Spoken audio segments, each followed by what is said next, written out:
राम राम हरे हरे हरे कृष्ण कृष्ण कृष्ण हरे हरे हरे राम राम राम हरे हरे। बोल भागवत भगवान की जय। बोल गोवर्धन नाथ की। वो सदगुरुदेव भगवान की। व्यासी महाराज की। सुखदेव भगवान की जय। स्थान देवतान की जय। जय जय श्री राधे। स्वस्ति श्री गणेशाय नमः। गुरु चरण कमलेभ्यो नमः। श्री गोवर्धन नाथाय नमः। आज प्रथम दिवस की पावन बेला में श्री श्री 1008 श्री सतगुरुदेव भगवान के पावन चरण कमलों में कोटि कोटि वंदन करते हुए उनके अहितों की कामना करता हूँ। यहाँ समस्त उपस्थित ब्राह्मण जन, वैष्णव जन एवं संत जन और ज्ञात अज्ञात सभी मेरे महापुरुष और भाई तथा बहन सभी को यथा योग्य राधे राधे।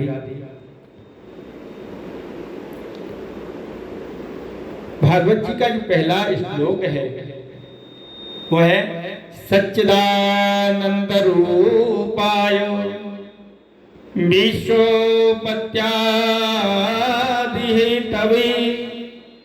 तापत्य विनाशाय श्री कृष्णाय वयं नमः। श्री कृष्णाय वयं नमः। सच्चिदानंद रूपाय। सूत जी महाराज कह रहे हैं कि प्रभु का जो स्वरूप है वो कैसा है? सत्य, चित्त और आनंद।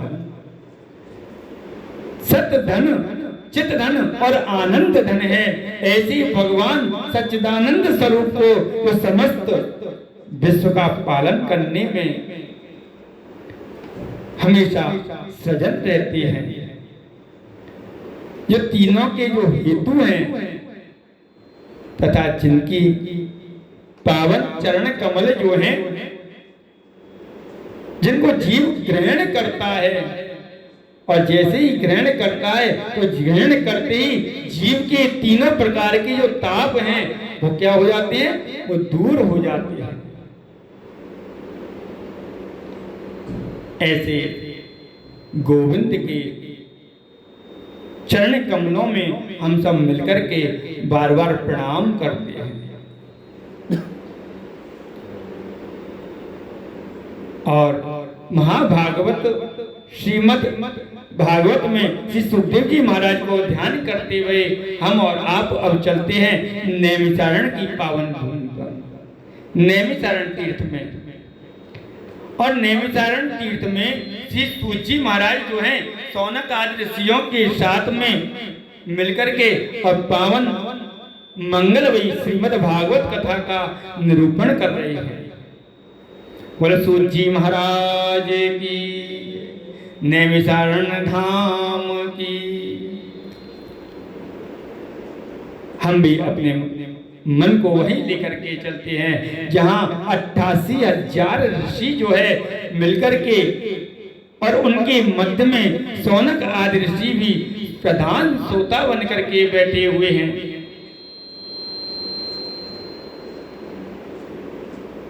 और सौनक ऋषि उम्र में सबसे छोटे हैं, जैसे कि हमारे महाराज जी हैं जो सबसे छोटे हैं उम्र में और प्रधान श्रोता बनकर के आज बैठे हुए हैं। आयु में छोटे हैं और उनसे भी छोटे कौन हैं? श्री सूत जी महाराज। और सूत जी महाराज को उन्होंने आज व्यास पीठ पर बिठाया हुआ है। व्यास भाषा चलेगी। उन्होंने व्यास पीठ पर बिठाया और बिठा करके सौनक आदि ऋषियों ने सूत जी महाराज का पूजन किया है और श्रोता बनकर के आज बैठ गए। उनकी विशेषता क्या है? कथामृतम रसस्वाद, कथामृतम रसस्वाद कुशल। जो भगवान का कथामृत पान कराने में जो परम कुशल हैं वो कौन है? सूत जी महाराज हैं। और पान करने में कुशल कौन है? शौनक आदि ऋषि है। वो आज श्रोता बनकर के बैठे हैं। तो महान विद्वान और वयोवृद्ध होकर के भी एकदम अनभिज्ञ बनकर के बैठे हुए हैं।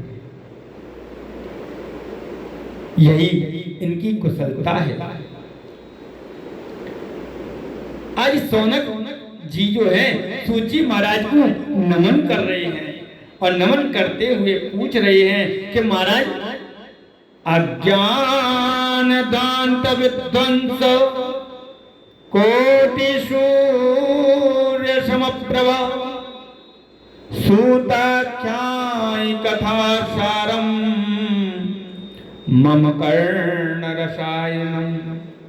कि महाराज कि हे सूत जी महाराज, हम लोगों की जो हृदय पटल पर जो अज्ञानता रूपी घोर अंधकार व्याप्त है, ये त्रिभुवन के अंधकार को दूर करने में श्री भगवान सूर्य नारायण भी सामर्थ्य हैं, लेकिन हमारा जो जीव के हृदय में जो अज्ञान रूपी अंधकार विद्यमान है उसको दूर करने में तो केवल आप ही सामर्थ्य रखते हैं।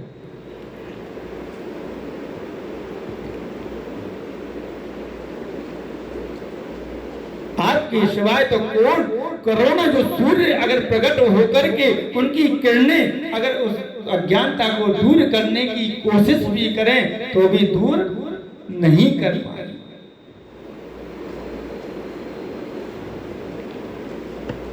सूत जी महाराज कहते हैं कि देखो उस अज्ञान तिमिर को ध्वस्त करने के लिए आपके पास में जो है करोड़ों सूर्य के समान ज्ञान का प्रकाश है, लेकिन उस ज्ञान की एक किरण अगर हम लोगों को मिल जाए तो हमारा जो अज्ञान रूपी हमारा जो अज्ञान रूपी जो है तिमिर है वो दूर हो जाए, ध्वस्त हो जाए। हम ये जानना चाहें कि भक्ति ज्ञान और वैराग्य को बढ़ाने के लिए वैष्णव लोग करते क्या हैं? वैष्णव लोग करते क्या हैं? तो सूत जी महाराज कहते हैं कि देखो एक चींटी होती है ना, चींटी अगर कुछ दूरी तय करनी हो तो क्या करना पड़ता है? अब मानो यहाँ से गोवर्धन से लेकर के और अगर वो जाना चाहे वृंदावन जाना चाहे तो कितना समय लेगी? एक चींटी को पूरा जीवन निकल जाएगा, लेकिन वृंदावन नहीं जा पाएगी कि चली जाएगी? नहीं जा पाएगी। ऐसे ही हम वैष्णव लोग हैं, अगर हम चाहें तो भवसागर से पार होना कितना भी चाहें, लेकिन कितने भी जन्म निकल जाएं, लेकिन भवसागर से पार नहीं हो पाते। अगर हमको कोई सद्गुरुदेव अगर उनकी सानिध्य मिल जाए तो भवसागर रूपी नौका में हम तुरंत पार हो जाते। ये सद्गुरुदेव की महिमा है।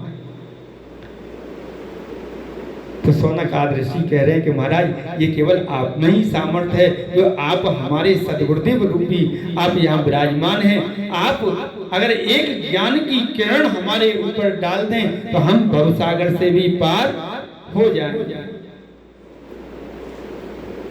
हम तो एक चींटी के समान हैं, कितने भी जन्म ले लें